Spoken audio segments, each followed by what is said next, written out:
네, 코로나19에 감염되고도 별다른 증상 없이 수월하게 지나간 분들이 있습니다. 하지만 전문의들은 롱 코비드, 코로나 장기 후유증에 대비해야 한다고 경고하는데요. 건강 365에서 자세히 짚어보겠습니다. 끝났듯 끝나지 않는 코로나19, 이제는 롱 코비드를 대비하셔야 합니다. 연일 쌓이는 확진자, 후유증도 덩달아 늘고 있습니다.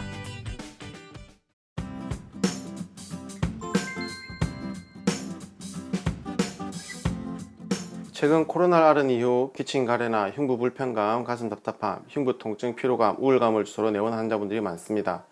세계보건기구인 WHO에서 코로나 확진되었거나 확진되었을 가능성이 있는 사람이 적어도 2달에서 3달 정도 다른 원인 없이 설명할 수 없는 증상을 겪는 경우를 호소하고 있습니다.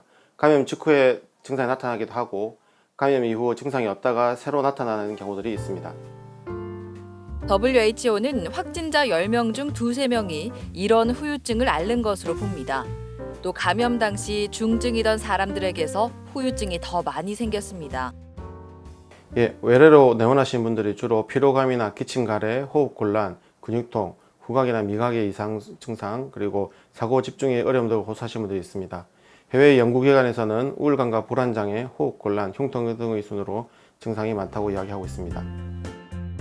후유증을 줄이기 위해선 신속한 검사와 치료가 필요하겠죠.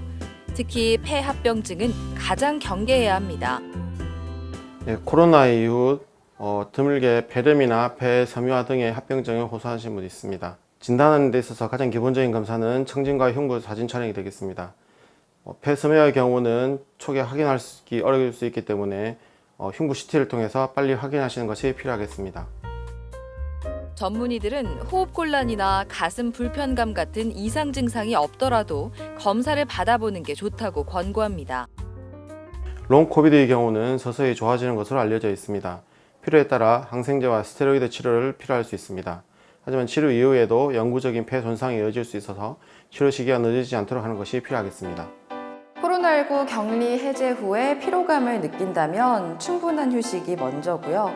또 운동량은 내 몸 상태에 맞게 서서히 늘리는 게 좋습니다. 건강 365였습니다.